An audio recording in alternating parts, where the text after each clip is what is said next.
Good afternoon.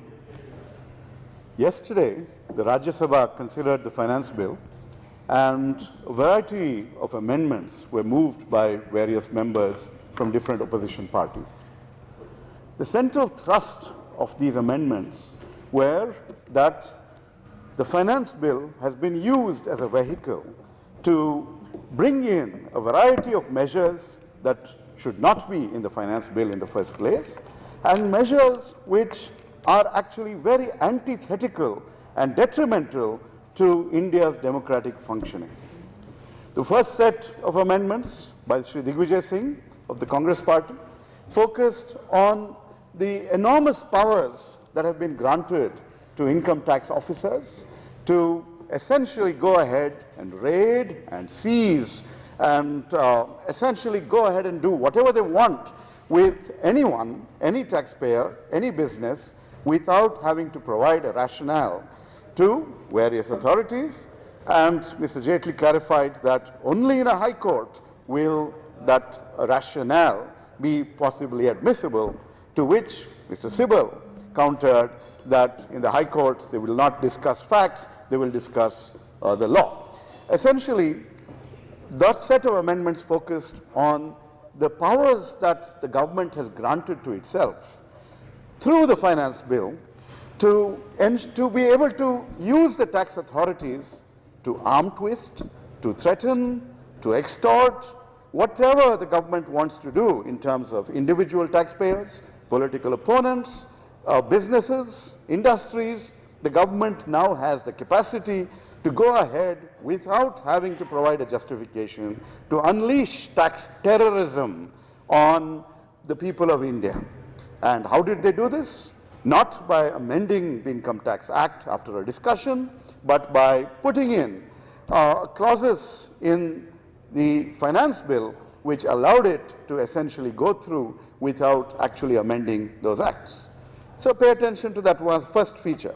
The government has now armed itself with the capacity to arm twist and extort and use and misuse the tax system, the tax authorities, against anyone it chooses to target. The second, the finance minister during the budget speech made the announcement that he was going to proceed in the direction of electoral reforms. He was going to improve transparency, he was going to clean up political funding, and he was going to implement the Election Commission's suggestion that the 20,000 rupee cap, above which details of donors had to be recorded, that cap, the Election Commission had suggested that it be lowered to 2,000 rupees, and the finance minister said that he was going to accept that suggestion in a gesture to move towards more transparency in political funding. That was then, but when you see the amendments that have been snuck in the finance bill, those that pertain to the amendments to the Representation of the People Act, those that pertain to amendments to the Companies Law, what they have done in effect is, yes, the 2,000 rupee limit is there. Up to 2,000 rupees, you don't have to declare who gave you that money. But a big, huge, glaring loophole has been created by the finance minister through the amendments brought in the finance bill. And what are these loopholes? First, by amending the Companies Act, there were three provisions in the Companies Act in terms of corporate funding of political parties. One, a corporate could only donate 7.5% of its average 3-year profits. Those funds had to be donated through a board resolution and recorded with regard to which party was being funded and to what extent. And these had to be recorded by the political parties as well. So there was clear disclosure on which corporate funded which political party, disclosure at the level of for shareholders of the companies, and disclosure at the level of the Election Commission and political parties. Now, with the amendments that Mr. Jaitley has brought in, these the limits on corporate funding, on corporate donations have been removed, and now with the new introduction of the electoral bond scheme, where donations can be made through checks. Corporates can also buy these electoral bonds in a designated bank and give those bonds anonymously to political parties. You have now created a situation where there is, you have opened the floodgates for corporate donations and corporate takeovers of political parties. You have you've gotten rid of that disclosure that until now allowed the people of India and anyone else concerned about public policy to see which party received money from which corporate, from which individual, and to therefore infer what policy outcome was influenced by which lobby. Today, that transparency is gone. And Mr. Jaitley makes a lot of noise about the virtues of anonymity. He says without anonymity, companies are hesitant to contribute because they are afraid of retribution from other political parties. The Congress party has never indulged in retribution against anyone for donating to any political party. We consider it a healthy and open engagement with the political system, and we urge the finance minister to introspect and to tell us which corporate is going to be afraid to donate to the BJP when it is in power. Why does he need to hide behind anonymity to rake in the funds?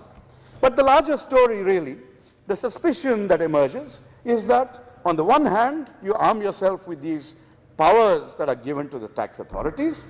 On the other hand, you take away all restrictions on fundraising, on the ability for corporates to give you that money. So, essentially, a nudge here, a wink there, but more than anything, an arm twist somewhere else will result in the coffers of the BJP and the ruling party overflowing with electoral bonds without any of us being the wiser for who gave that money to this government's party. If that is the case, then what you have is a very, very sad and negative development in the direction of election funding and transparency. These measures were brought in without extensive consultation, intensive consultation with all political parties. And it is time that the finance minister and the prime minister put together a committee, bring together an all-party meeting and a set of meetings which are focused on electoral reforms. The Rajya Sabha has already conducted a very detailed discussion on electoral reforms where numerous other measures were brought. The measures were regarding partial proportionate representation. As part of the budget speech, I gave a concrete proposal on public or state funding of elections. Numerous such proposals need to be examined. The time has come for cleaner and transparent political funding, and for all these measures to be discussed, debated, analyzed, and then crystallized in the form of a transparent political funding bill that is brought in and debated and voted on in both houses of parliament, subjected to scrutiny by the appropriate standing committee, using the finance bill subterfuge to try and push through these kinds of very important and far-reaching and impactful changes on electoral financing and the possibilities of active political competition. If only one side is going to be favored with money while everyone else is going to just sit there and watch, you're going to see a very unlevel playing field. That is not what competitive elections are all about. That is not what a healthy democracy requires. So we urge the finance minister and the government to put together this all-party consultation and let us move this process forward in the manner which has been enshrined in the Constitution, bringing both houses to bear on the debate. That is the first issue that I wanted to lay out before you. The second issue has to do with an adjournment motion that the Congress and numerous other opposition parties tried to bring in the Lok Sabha today, but which was disallowed. This is our concern about the fact that more than 15,000 farmers have committed suicide over the last year, and essentially while the country is talking about a successful monsoon, that monsoon has been successful in only some parts of India. Many other parts of India, such as South India, have been reeling under drought, under tremendous water deficits, and we are looking at a crisis in Karnataka, in Tamil Nadu, in Telangana, in Andhra Pradesh, and essentially the governments of all these states, along with our Chief Minister in Punjab, have all written to the Prime Minister saying, we need relief. We are in deep distress. Drought is afflicting us not just once, but in a continuous manner. Karnataka has been witnessing and experiencing a drought for the last 3 years. And now the latest reports from the Meteorological Bureau suggest that next year will also be a deficient monsoon. Given this kind of a situation, we need the government to step up to invest resources in allowing and helping state governments across the country, and especially in drought-hit states, to mitigate, to anticipate, and find ways to cope with the distress that is going to face the agricultural sector, and to find ways to alleviate the stress and distress that the farmers are suffering, especially with regard to financial issues because of the loans that they have taken in a very, very difficult time. If you look at the reasons that are adduced in the National Crime Records Bureau, and if you see why did farmers commit suicide, you will see that indebtedness is the central factor. The indebtedness is a huge problem, and this is a problem that can be alleviated by creative working with the banking sector, with the cooperative sector, finding ways to ensure that farmers' loans are managed in a different way, loans are waived wherever possible.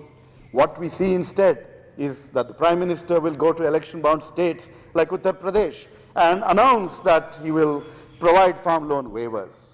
And afterwards, we'll have to see whether those promises are met, are kept. But what about the states where farmers are in acute distress? What about the suicides that are occurring daily?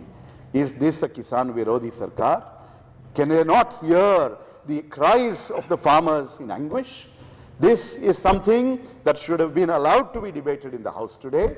This is something that the House and our House and the government must bring to the fore and make a central issue so that we take care of the people, the annadatas, who provide us that food that is so essential to keep our people in good nutrition. We need to take care, we need to reach out, and we need to ensure that their distress is alleviated and that we put in place the measures to ensure that agriculture becomes a profitable, sustainable occupation, and that farmers will get adequate returns that we as a country owe them.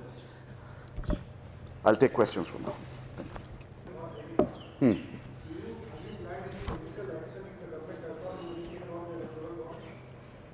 About electoral bonds, what are we asking for?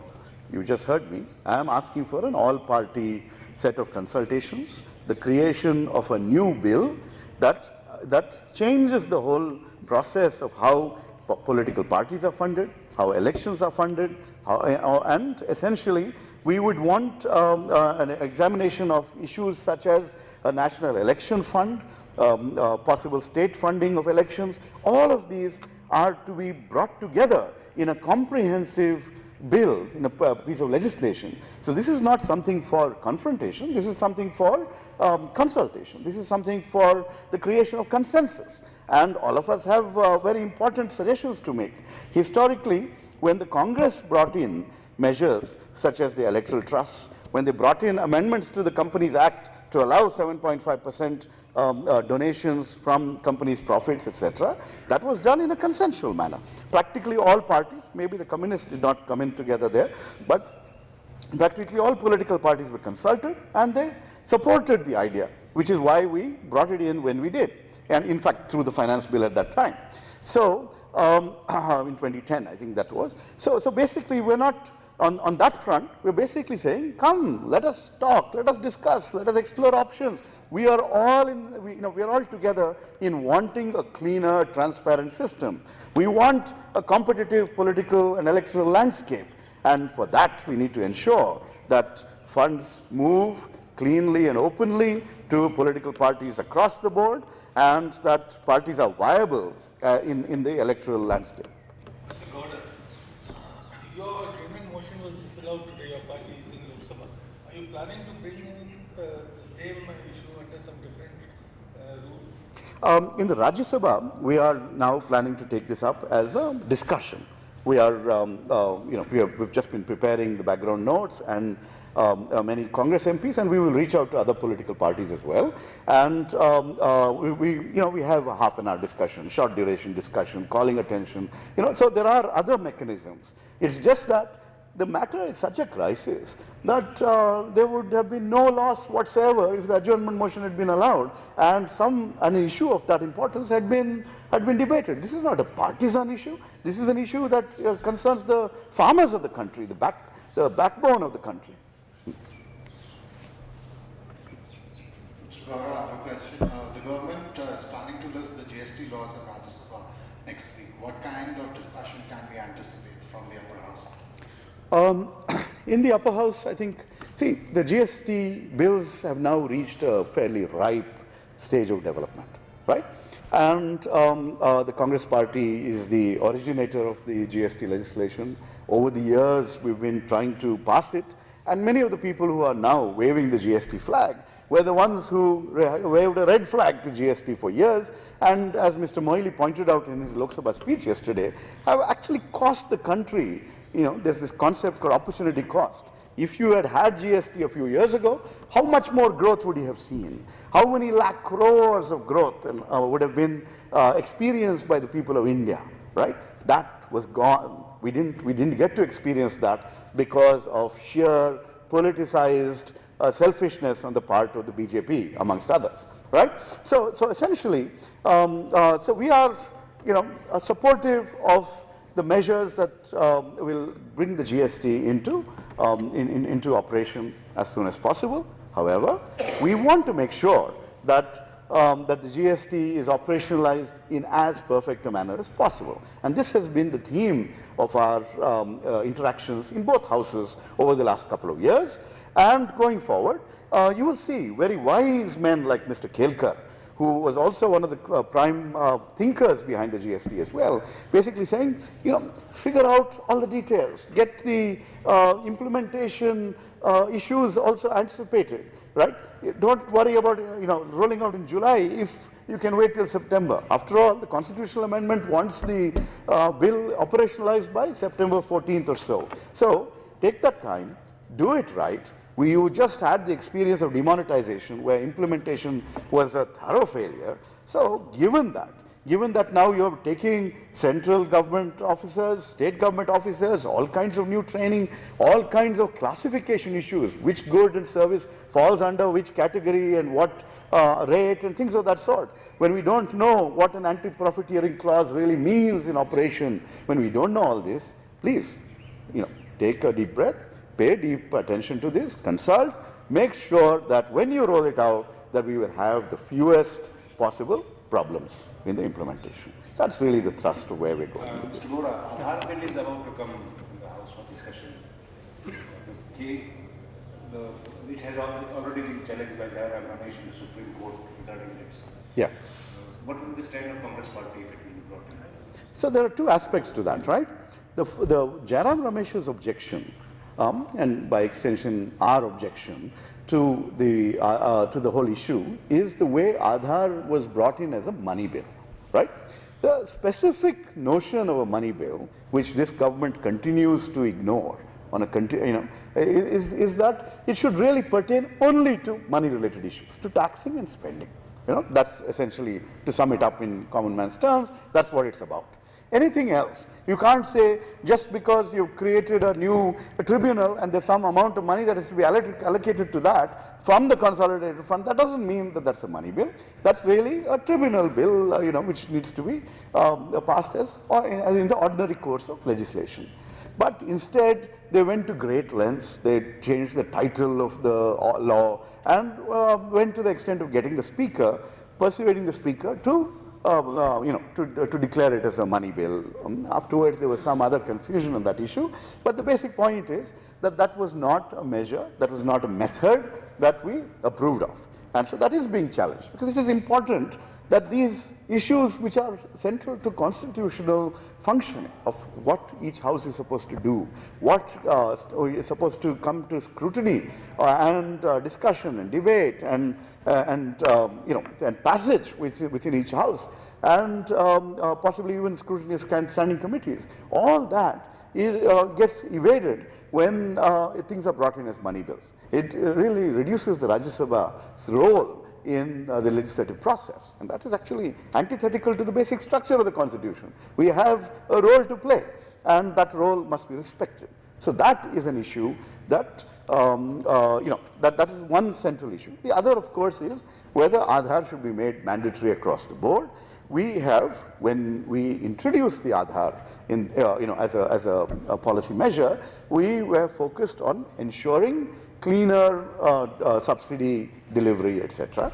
And we didn't necessarily think through the issue of whether it should be made mandatory across the board. The Supreme Court made observations saying don't do that, especially don't deny anyone welfare benefits because they don't have an Aadhaar card for whatever reason, or their biometrics doesn't work. I mean, you've heard all sorts of cases wherein, for example, that in that village in Rajasthan, where people had to authenticate themselves, they had to climb a tree because that was the only place the signal was coming intermittently. That is the kind of, when you don't have the infrastructure, don't go about imposing this on people. So even now, if you want to go about expanding the role and use of Aadhaar, convince the Supreme Court about it, for one, and find ways to ensure that it can actually be implemented properly. Otherwise, you will exclude some of the most crucial people, the people who really deserve benefits, who deserve access from access to Aadhaar.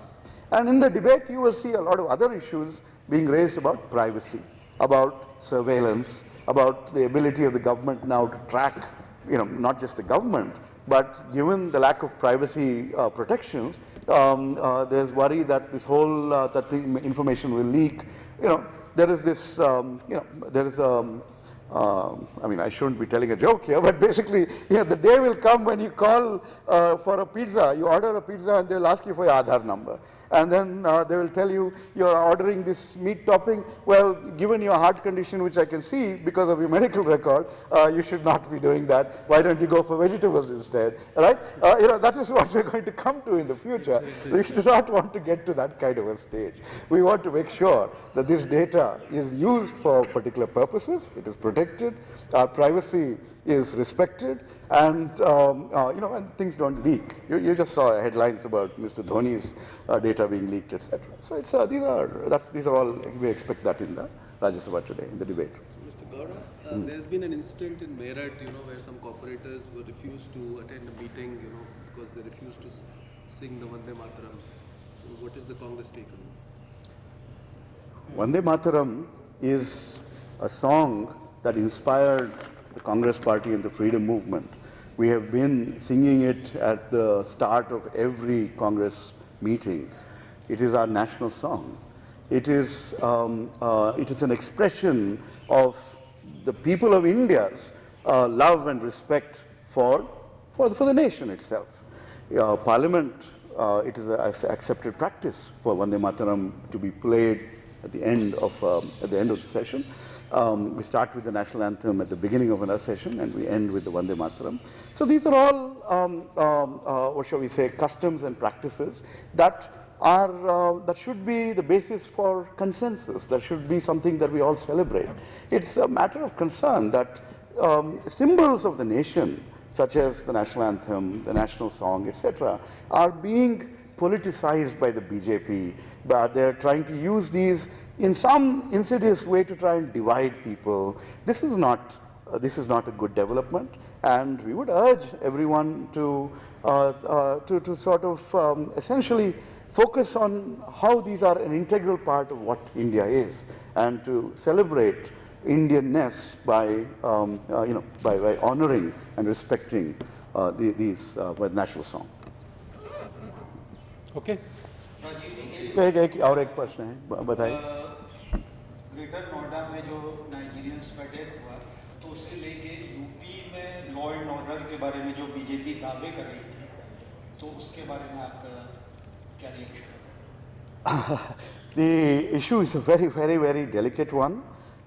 It is a matter, at one aspect, it is law and order, right? And it is a very worrisome thing that a new government has come in and is unable to demonstrate its ability in terms of the law and order, the ability to ensure that people not only of different Indians, but people from our guests from overseas will also be able to live in harmony without being attacked, etc. So it is a matter of grave concern that law and order is deteriorating so quickly under a new government.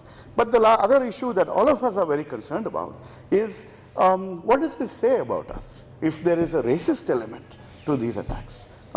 If you recall Jawaharlal Nehru's role during the freedom movement, it was not just within India. It was about being the leader of freedom movements in other parts of the world. We were part of an anti-colonial movement in Africa, in Asia, in other parts of the world. And the non-aligned movement, all of these, you have seen the kind of brotherhood and bonding that we have had with people from Africa.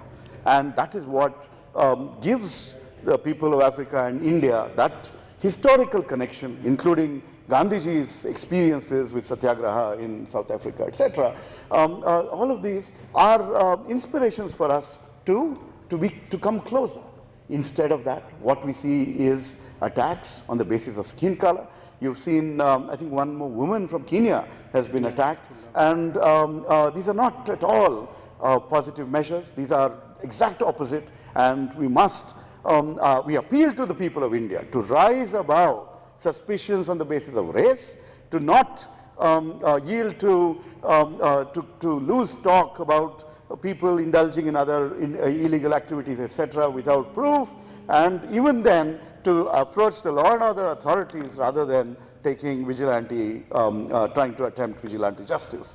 And it is important that as a nation where we are self-confident in the 21st century, when we are talking about opening our doors to the world to come and trade and to invest, we should also be open to people from everywhere come and study here, to live here, to work here. And that is really what we are sending a very, very wrong signal if these kinds of racist attacks continue. Sir, beside this law and order, do you think this is also a problem to intolerance? See, if there is a racist element here, that essentially people are saying, what is the underlying intolerance? That there is a certain sense of belief that only we know what is the right way. People with other labels do not know or need to be targeted, right? Here the label is color, skin color. That's racism, right? And so it's part of that same mindset of essentially saying, putting labels on people, regardless of whether they have done anything or even if they have done something, it is not you as a citizen who needs to take action. You can report it and get the law and order authorities to take action. And the important part is that when you put these labels on people, when you reduce them to enemies that deserve attack and things like that, you are worsening the situation. This is not what the rule of law is. This is not what a healthy democracy is, and we have to be really, really concerned if things worsen, in this direction. Thank you very much. Thank you.